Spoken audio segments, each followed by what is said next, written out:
নমস্কার, অ্যাস্ট্রোইজডমে সবাইকে স্বাগতম। প্রিয় দর্শক, নভেম্বর মাসের 17 থেকে 23 তারিখ পর্যন্ত কন্যা রাশির জীবনে কি ঘটতে চলেছে আজ সেই নিয়েই আমরা জানবো বিস্তারিত আলোচনা।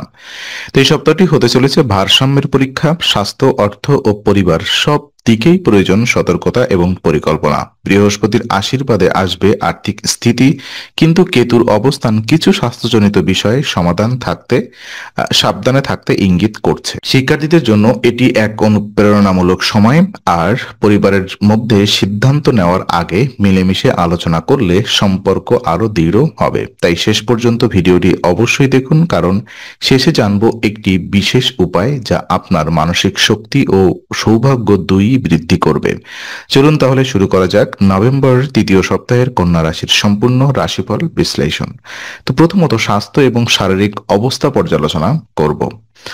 এই সপ্তাহে কন্যা রাশির জাতকদের স্বাস্থ্য নিয়ে সচেতন থাকতে হবে। কেতু গ্রহের অবস্থান চন্দ্র রাশির দ্বাদশ ঘরে থাকার শারীরিক রোগ প্রতিরোধ ক্ষমতা কিছুটা ওঠানামা করতে পারে। তাই এখনই প্রয়োজন নিয়মিত স্বাস্থ্য অভ্যাস এবং যত্ন বজায় রাখা।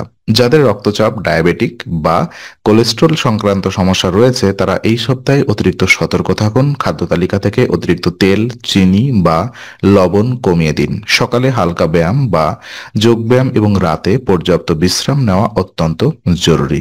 আপনি যদি দীর্ঘদিন ধরে কোনো ওষুধ সেবন করে থাকেন তবে চিকিৎসকের পরামর্শ অনুযায়ী সময় মতো ওষুধ গ্রহণ করা অপরিহার্য।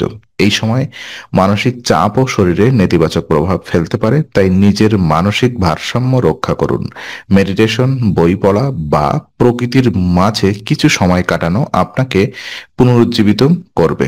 এই সপ্তাহে অফিস বা কাজের ব্যস্ততা বাড়লেও নিজের শরীরের সংকেতকে অবহেলা করবেন না। পর্যাপ্ত জলপান, ঘুমের নিয়ম ঠিক রাখা এবং সুষম খাদ্য গ্রহণ করলে আপনি ভালো থাকবেন। শরীরের পাশাপাশি মানসিক সুস্থতাও গুরুত্বপূর্ণ, তাই নিজেকে ইতিবাচক ভাবনায় রাখুন, আশাবাদী হন।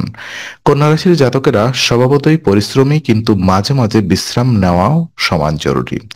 অর্থ এবং আর্থিক পরিস্থিতি যদি বিশ্লেষণে যাই, তো এই সপ্তাহে কন্যা রাশির জাতকদের জন্য অর্থনৈতিক অবস্থা মোটের উপরে শুভ থাকবে। বৃহস্পতি গ্রহের একাদশ ঘরে অবস্থান আর্থিক স্থিতি ও সুযোগ এনে দেবে। আপনার পুরনো বিনিয়োগ থেকে লাভ পাওয়ার সম্ভাবনা রয়েছে। যারা কোনো ব্যবসা বা প্রকল্পে বিনিয়োগ করেছিলেন তারা এখন তার সুফল পেতে পারেন। এই সময়ে আপনার আয়ের উৎস বৃদ্ধি পেতে পারে। চাকরিজীবীরা অতিরিক্ত ইনসেনটিভ বা পুরস্কার পেতে পারেন, আর ব্যবসায়ীরা নতুন ক্লায়েন্টের সঙ্গে কাজের সুযোগ পেতে পারেন। তবে মনে রাখবেন, অপ্রয়োজনীয় ব্যয় এড়িয়ে চলা জরুরি। বিশেষত বিলাসী খরচ বা অনিয়ন্ত্রিত কেনাকাটা থেকে বিরত থাকুন। যেহেতু কেতু দ্বাদশ ঘরে রয়েছে, তাই হঠাৎ করে কিছু অনর্থক ব্যয় হতে পারে। তাই সেই জন্য অর্থনৈতিক পরিকল্পনা ঠিকভাবে করুন। যারা পার্টনারশিপে ব্যবসা করছেন তাদের জন্য সময়টা কিছুটা সতর্কতার। আপনার পার্টনারের সঙ্গে মতবিরোধ হতে পারে, তাই যোগাযোগ স্পষ্ট রাখুন এবং লিখিত চুক্তি অনুসারে কাজ করুন। বৃহস্পতির প্রভাবের কারণে অর্থপ্রাপ্তির সম্ভাবনা বাড়বে, কিন্তু সেই অর্থ সঠিকভাবে ব্যবহার করাই হবে সাফল্যের চাবিকাঠি। তাই এই সপ্তাহে বুদ্ধিমত্তার সঙ্গে ব্যয় ও সঞ্চয় করুন, তাহলেই আর্থিক সমৃদ্ধি স্থায়ী হবে। পরিবার এবং সামাজিক জীবন যদি আমরা দেখি, তো এই সপ্তাহে কন্যা রাশির জাতকদের পারিবারিক ও সামাজিক সম্পর্কের ক্ষেত্রে ভারসাম্য বজায় রাখা প্রয়োজন। আপনার জীবনে অনেক নতুন আলোচনা, পরিকল্পনা বা পারিবারিক সিদ্ধান্ত সামনে আসতে পারে। তাই সিদ্ধান্ত নেওয়ার আগে পরিবারের সঙ্গে মতামত নেওয়া বুদ্ধিমানের কাজ হবে। বন্ধু বা আত্মীয়দের সঙ্গে দেখা সাক্ষাৎ বা ছোটখাটো অনুষ্ঠান আপনাকে আনন্দ ও মানসিক শক্তি দেবে। বিশেষ করে পুরনো বন্ধুদের সঙ্গে সময় কাটানো আপনাকে উৎসাহিত করবে এবং নতুন ভাবনায় অনুপ্রেরণা দেবে। তবে পারিবারিক পরিবেশে কিছু ছোটখাটো মতবিরোধ দেখা দিতে পারে, যা আপনার মানসিক শক্তিকে ব্যাহত করতে পারে। তাই উত্তেজিত না হয়ে শান্তভাবে পরিস্থিতি সামলান। সঠিক সময়ে সঠিক কথা বললে অনেক বড় সমস্যা সহজেই মিটে যাবে। এই সময় পরিবারের বয়োজ্যেষ্ঠদের পরামর্শ গুরুত্ব দিয়ে শুনুন।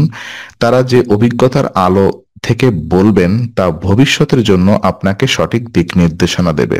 এছাড়া নিজের ব্যস্ত জীবনের মধ্যেও পরিবারকে সময় দিন, কারণ আপনার উপস্থিতি ও মনোযোগই তাদের সবচেয়ে বড় সহায়।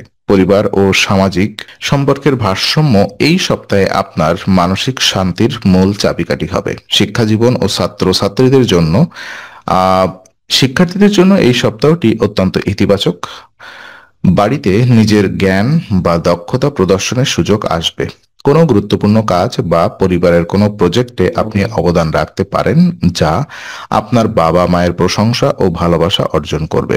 এই সময় পড়াশোনায় মনোযোগ বাড়বে, বিশেষ করে যারা প্রতিযোগিতামূলক পরীক্ষার প্রস্তুতি নিচ্ছেন তাদের জন্য সময়টি ফলপ্রসূ হবে। তবে একাগ্রতা বজায় রাখতে হবে, কারণ অতিরিক্ত আত্মবিশ্বাস বা অহং এই শুভ সময়ের গতি কমিয়ে দিতে পারে। যারা একাডেমিক বা টেকনিক্যাল বিষয়ে কাজ করছেন তারা নতুন জ্ঞান অর্জনের সুযোগ পাবেন। শিক্ষকদের প্রশংসা পাওয়ার সম্ভাবনা রয়েছে, বিশেষ করে যেসব ছাত্রছাত্রী নিয়মিত অধ্যয়ন করছেন। গবেষণা বা সৃজনশীল বিষয়ে যারা যুক্ত তাদের জন্য এই সময়টি অনুপ্রেরণামূলক। সকালবেলায় পড়াশোনা করার অভ্যাস গড়ে তুলুন, তখন মন সবচেয়ে একাগ্র থাকে। এই সপ্তাহে শিক্ষাক্ষেত্রে কন্যা রাশির জাতকদের জন্য শুভ সম্ভাবনা বিরাজ করছে। পরিশ্রম ও বিনয় ধরে রাখলে সাফল্য আসবেই। তো বিশেষ কিছু উপায় যদি আমরা দেখি, এই সপ্তাহে ইতিবাচক শক্তি বজায় রাখতে ও শরীর মনকে স্থির রাখতে প্রতিদিন নারায়ণীয়াম পাঠ করুন। এই পাঠ আপনাকে মানসিক শান্তি, আত্মবিশ্বাস ও আধ্যাত্মিক শক্তি প্রদান করবে। পাশাপাশি পরিবারের সদস্যদের মধ্যে সদ্ভাব বৃদ্ধি করবে এবং কর্মক্ষেত্রে ইতিবাচক সাফল্য ফলাফল আনবে। প্রতিদিন ভক্তি ও বিশ্বাসের সঙ্গে নারায়ণীয়াম পাঠ করলে শরীর ও মন উভয়ই আলোকিত হবে, আর জীবনের প্রতিটি ক্ষেত্রে আপনি অনুভব করবেন এক নতুন স্থিতি ও প্রশান্তি। তো আজকের আলোচনা আমরা এখানেই ইতি করছি। আমরা আশা করি এটি আপনার মনে নতুন কিছু আলোর সঞ্চার করেছে। যদি ভিডিওটি আপনার ভালো লেগে থাকে তবে লাইক দিতে ভুলবেন না, আপনার মতামত জানাতে কমেন্ট করুন এবং প্রিয়জনদের সঙ্গে শেয়ার করে তাদের জীবনেও আলোর বার্তা পৌঁছে দিন। আর অবশ্যই আমাদের চ্যানেলটি সাবস্ক্রাইব করুন, কারণ এখানে আমরা প্রতি মুহূর্তে নতুন আলো ও জ্ঞানের কথা নিয়ে আসি। আবার দেখা হবে, ততক্ষণ ভালো থাকুন, শান্তিতে থাকুন। নমস্কার।